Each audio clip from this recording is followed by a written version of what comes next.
I lifted my suitcase to the porch and tried my key. The door wouldn't open. I peered through the gap and saw my mother in my robe, sipping wine. My brother was setting up a game console on my grandmother's coffee table. My mother came to the door and tapped in a new code I'd never seen. She smiled like a hostess. "Welcome home, honey. We changed the code to make it feel more like home." I swallowed the heat in my throat. I stepped inside, then felt myself step back toward the rain. The decision dropped into place like a stone. They had turned my house into something I didn't recognize. My furniture was rearranged. My office was gone. Strange faces looked up from my couch like I was the intruder.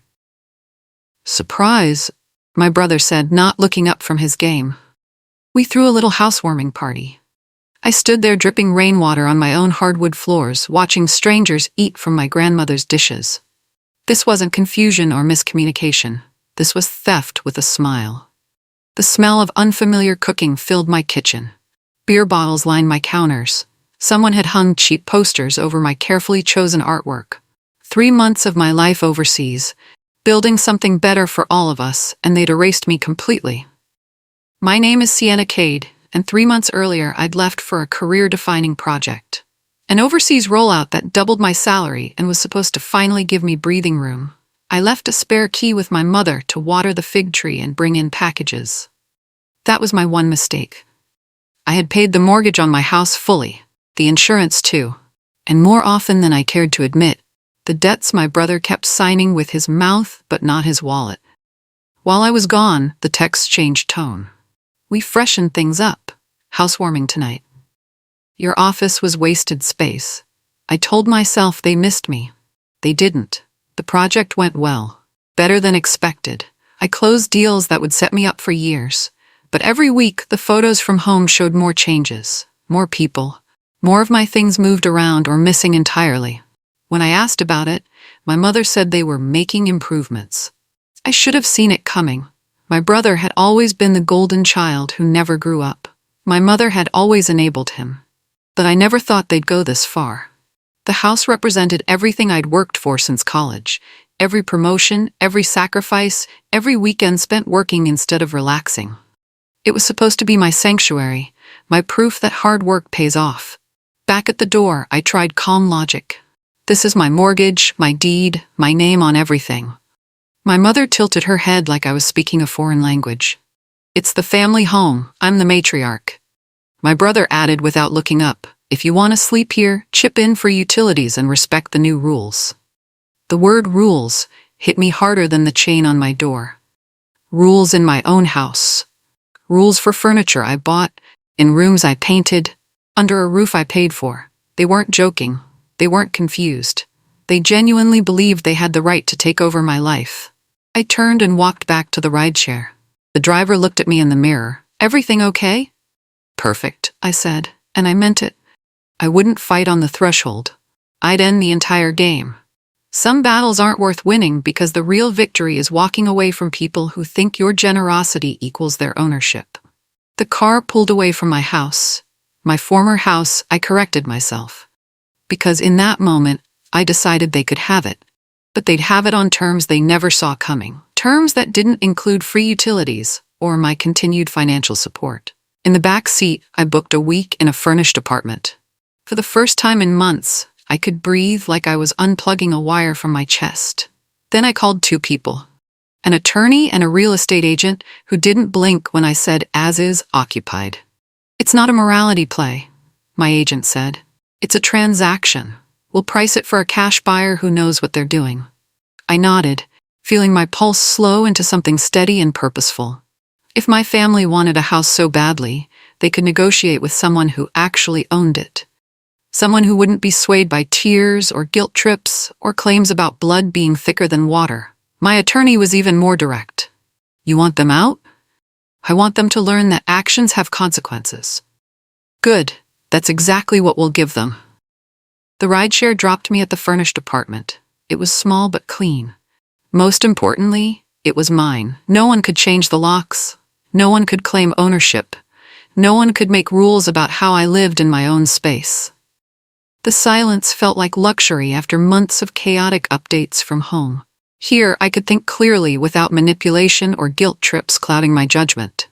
That night, my mother posted photos with the caption, "Finally, a real family home." My furniture filled the background. My grandmother's china sat on my dining table. Strangers smiled in my living room like they belonged there. My brother posted stories joking about moving the bossy desk lady out. That was me. The desk lady who paid for everything while he played video games and borrowed money he never paid back. In the family group chat I'd muted years ago, my aunt congratulated my mother on claiming her birthright with a string of heart emojis. Other relatives chimed in with support. About time. Family first.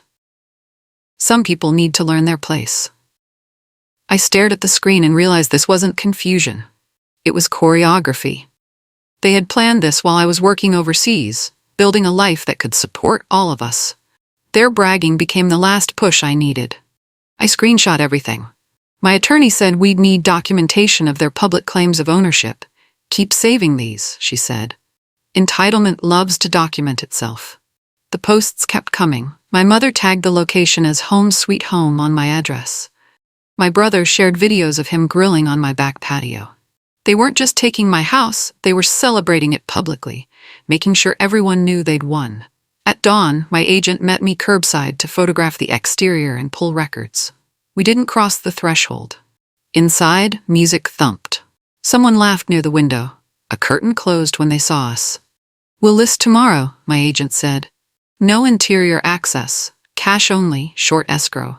I signed the listing agreement on the hood of her car. My hands didn't shake. My stomach finally unclenched for the first time since coming home. This felt right in a way that fighting with them never could.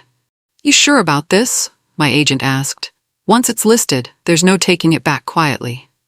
"I'm sure." She nodded and tucked the paperwork into her briefcase. "Then let's sell your problem and buy your peace." We drove away from the house where I'd planned to build a life, where I'd hosted holidays and painted walls and planted the fig tree my mother was supposed to water. It had been my sanctuary. Now it was just an address with a price tag.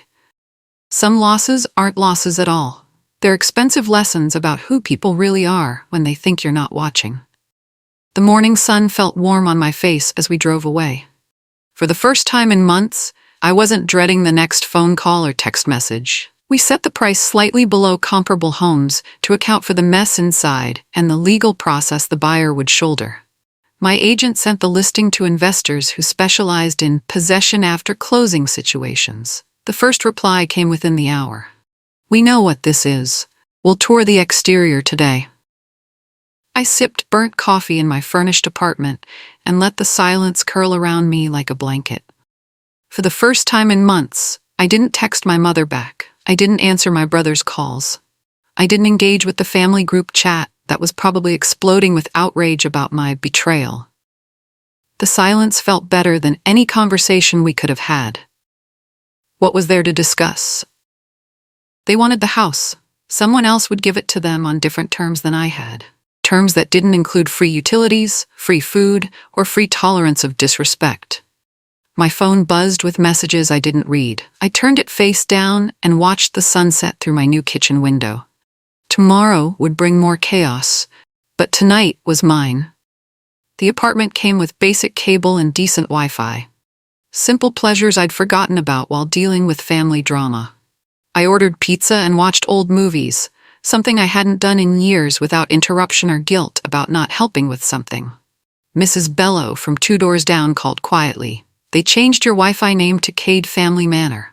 I thanked her and kept my voice even. She'd been my neighbor for 5 years. She'd watched me paint the fence, plant flowers, shovel snow.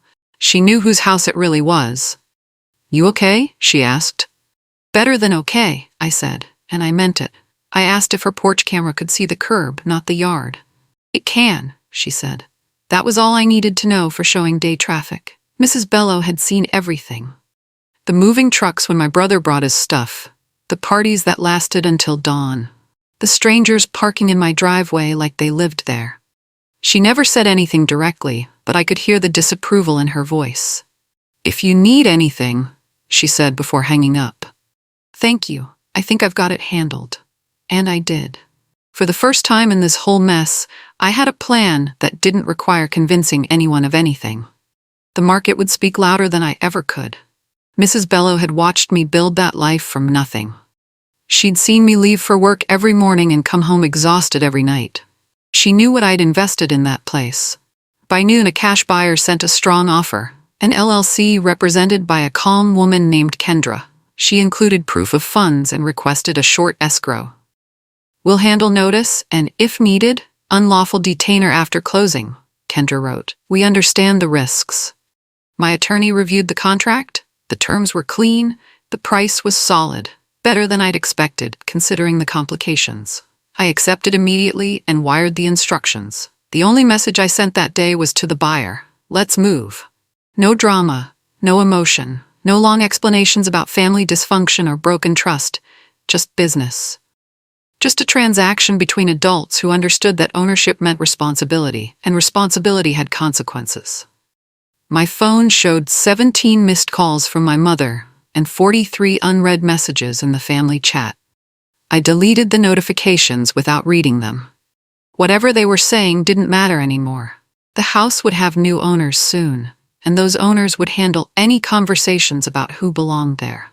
I ordered takeout and ate it on my small balcony, watching traffic move normally through a neighborhood where no one knew my business or expected me to justify my choices. The food tasted better than anything I'd eaten in months. No guilt seasoning it, no demands for money peppering the conversation. My mother called with a voice like syrup, then snapped when I didn't fold. "You wouldn't embarrass me like this if you loved me," she said. I owed her for carrying me 9 months. That a real daughter gives her mother a home. That family comes first, always, no matter what. My brother texted separately: "We're staying. Try anything and we'll make this ugly." I stared at the messages and felt only relief. Relief that I didn't have to convince them of anything anymore. Relief that the conversation was over. They could argue with a deed transfer. "I do love you," I said quietly to my mother. "But love isn't ownership, and guilt isn't rent." She screamed something about ungrateful children and hung up. I blocked the number. Then I blocked my brother's number. Then I left the family group chat with a simple message: "I'm always open to a healthy relationship. It will never include my home or my money." The silence that followed was the most peaceful sound I'd heard in years. For 31 years, I'd listened to guilt trips about owing them something for existing, about being selfish for wanting my own life, about family obligations that somehow only applied to me, never to them. The silence felt like freedom from a weight I'd been carrying since childhood. An email landed from my brother's new house email with the subject line, "Utilities Guest Fee." He'd attached a spreadsheet charging me for staying in my own guest room if I returned unannounced, plus a front gate use charge for accessing my own driveway. I laughed out loud in my quiet apartment. Actually laughed. The audacity was so complete it became comedy. I screenshot the email and forwarded it to my attorney. Her reply came back in minutes. "Do not engage. Proceed." Entitlement is loud, but contracts are louder. Documents speak when words fail. My brother could make all the spreadsheets he wanted. The new owners would have their own way of calculating who owed what. I saved the email in a folder labeled Evidence. Not because I planned to use it against them, but because it perfectly captured the mindset that had led us here. They genuinely believed they could charge me for visiting my own property. The house closing was scheduled for Friday. Today was Wednesday. 48 hours until ownership transferred to people who specialized in handling situations exactly like this one. My mother launched a campaign in the extended family WhatsApp. I was ungrateful, unstable, and trying to sell the family out from under them. An uncle I hadn't seen in a decade called to lecture me. I let it ring. My cousin sent me screenshots from the family chat with a single line: "Do what you need to do." The screenshots were brutal. Relatives who'd never asked how I was doing suddenly had strong opinions about my character. People who'd borrowed money from me over the years called me selfish for not letting my mother age in place. I blocked the family chat entirely and made a mental note of who had stayed silent. Silence can be support when words would only add fuel to someone else's fire. My cousin texted privately, "They've been planning this since you left. Mom heard them talking about it at Christmas." Christmas. 3 months before I even got the overseas assignment. They'd been planning to take my house since Christmas. I thanked my cousin and added her screenshots to the evidence folder. Not for revenge, but for clarity. This wasn't impulsive. It was calculated. I stopped by to grab a box from the garage while my agent waited curbside. My mother was on the porch with a prayer circle, hands raised to heaven, asking God to soften Sienna's selfish heart. My brother was filming it live on social media. I waved politely and walked to the garage keypad. The code was changed. I walked back to the car without a word. "How'd it go?" my agent asked. "They changed the garage code too." She nodded like this was completely normal. "We'll note it in the file. Another reason the buyer gets a discount." I watched the prayer circle through the passenger window. My mother's performance was Oscar-worthy. Tears, raised hands, pleas for divine intervention to change my cold heart. Faith wasn't the problem here. Boundaries were. The prayer circle could ask for whatever they wanted.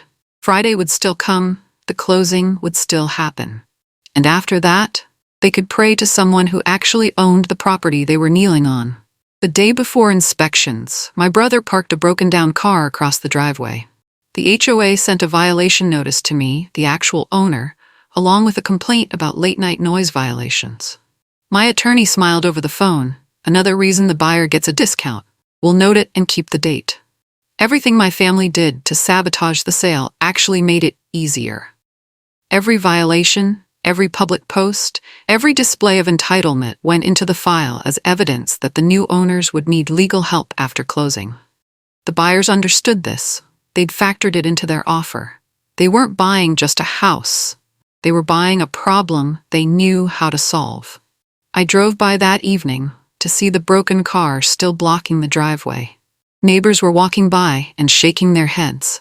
Mrs. Bello came out to water her flowers and waved at me sympathetically. My brother had posted a photo of the car with the caption, "No trespassing."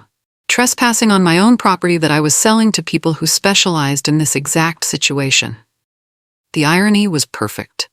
Kendra, the buyer's representative, arrived with a contractor and a camera. She walked the perimeter like she was reading a map, asking 3 questions about roof age, lot lines, and HOA rules. "We'll proceed," she said, unfazed by the baseline thumping through my living room windows. Her contractor took photos of the exterior and made notes. The music got louder, like they were trying to scare off the buyers. Kendra just smiled and kept working. "We've done this before," she told my agent. I exhaled and felt a knot in my chest dissolve. These people understood exactly what they were buying and exactly what came next. They weren't emotional about it. They weren't trying to save anyone's feelings or preserve family relationships. They were professionals handling a business transaction. After they left, I sat in my car for a moment, watching my house, my former house, pulse with music and movement. Tomorrow it would belong to someone else. And the day after that, they'd begin the process of determining who actually belonged inside it. During closing week, my brother posted a room for rent ad featuring my guest room. No owner on site, he promised potential renters. Paid by the week. Friends forwarded the ad to me with alarm. I sent it to my agent and attorney without comment. "Great," my attorney said dryly. "Another occupant the buyer can name in the notice. Strengthens their case." I realized how strange it was to feel calm while my family dug their own hole deeper. Every decision they made created more evidence for the legal proceedings that would follow closing. My brother was charging strangers to sleep in my house while publicly claiming he owned it. The new owners would have documentation of his rental income from my property. This would not end well for him. I checked the ad again that evening. He'd already gotten responses. People were asking about lease terms and move-in dates. He was subletting my guest room in a house he didn't own to people who would become additional defendants in an unlawful detainer case. The genius was breathtaking. My mother called with a new tone. "We'll allow you to stay in the small room on weekends if you apologize for all this drama." I let the silence sit. Then I said quietly, "Mom, the house closes on Friday." She sputtered about rights and blood and how families don't treat each other this way. Then she hung up. I sat on the floor of my apartment and smiled at how simple the next step was. No more negotiating with people who thought generosity equaled ownership. Friday was 2 days away. The buyers had their financing locked. The title company had cleared everything. The only thing left was signing papers and transferring ownership. After that, any conversations about who belonged in the house would happen between my family and their new landlords. Professional landlords who specialized in resolving possession disputes. I ordered pizza and watched a movie I'd been wanting to see for months. For the first time since coming home from my business trip, I felt completely relaxed. Tomorrow was Thursday. Friday was closing day. And after Friday, this would all be someone else's problem to solve. The title company conference room smelled like dry paper and coffee. I signed document after document, transferring ownership of the house where I'd planned to build my life. The wire transfer hit my account. The deed officially changed hands. My agent squeezed my shoulder. "Congratulations," she said. "You sold a problem and bought your peace." I walked out into crisp sunlight and put my phone on Do Not Disturb. The buyers owned the house now, and with it, responsibility for the next conversation. I drove to my apartment feeling lighter than I had in years. Not because I'd gotten revenge, but because I'd gotten free. Free from people who confused love with leverage. Free from family members who saw my success as their entitlement. The house was gone, but my peace of mind had returned. I unpacked the last of my boxes and arranged my grandmother's photo on the bookshelf.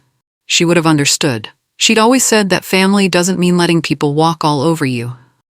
Sometimes the best thing you can do for someone is let them face the consequences of their choices, she used to say. That afternoon, the new owners served proper legal notice. A sheriff's civil standby was scheduled if needed after the required waiting period. My mother called screaming about strangers threatening her home. I said, "It's not my home to discuss anymore," and wished her well. She vowed to get a lawyer and fight this. "That's exactly the right place to take it," I said, and ended the call. My brother texted frantically. "You can't just sell the house with people living in it." I replied once. "I can, and I did. Talk to your new landlords." Then I blocked his number permanently. The legal notice gave them 30 days to vacate, 30 days to find new places to live and figure out how to support themselves without my mortgage, my utilities, and my generosity. It was more time than they'd given me when they changed the locks on my own door. But unlike them, the new owners were following the law. Everything would be done properly, with documentation and court approval if necessary.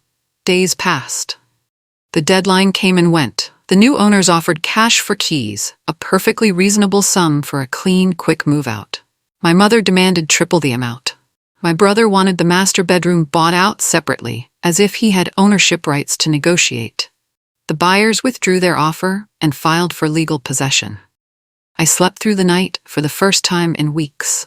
This was no longer my circus or my monkeys. The professionals were handling it exactly as they'd promised they would. My mother left voicemails I didn't listen to. My brother created new social media accounts to message me after I'd blocked his others. I blocked those too. The family group chat apparently exploded with outrage about my betrayal, but I'd left it weeks ago. My cousin kept me updated. "They're talking about suing you for elder abuse and emotional distress." "Let them," I said. "My attorney is ready." The beauty of legal proceedings is that they don't care about your feelings or your justifications. They care about ownership, contracts, and following proper procedures. At the brief court hearing, the judge asked simple questions about ownership and possession. My mother tried to turn it into family therapy, explaining how ungrateful I was and how much she'd sacrificed. The judge gently but firmly stopped her. "Ma'am, this is about property ownership, not family relationships." The order was granted for possession. A writ would be issued. My brother smirked at me in the hallway like he'd won something. I didn't correct him. The calendar would do that soon enough. Outside the courthouse, my mother cornered me. "How can you do this to your own family?" "I'm not doing anything to you," I said quietly. "I sold my house to people who specialize in handling situations like this. Everything that happens next is between you and them." She started crying, loud enough for other people to stare. I walked to my car without looking back. Some bridges aren't worth burning because they were never really there in the first place. On the eve of enforcement, the house went bright and loud. Music, laughter, a barbecue on my old patio. My brother posted live videos. No one's moving us out. I saw folding tables covered with my grandmother's dishes and felt a pang, then let it pass. I closed the app, finished unpacking my small apartment, and set my alarm for a normal morning. Tomorrow I would not be there, but the chapter would still turn. Mrs. Bello texted me, "They're having a party like nothing's happening tomorrow." "They'll figure it out," I replied. I poured tea and sat on my small balcony, watching the city lights twinkle. Somewhere across town, people were partying in a house they didn't own, convinced that stubbornness could override legal reality. Tomorrow would be educational for all of them. I went to bed early and slept peacefully, knowing that I'd done everything the right way. No shortcuts, no revenge plots, no dramatic confrontations. Just clear boundaries and natural consequences.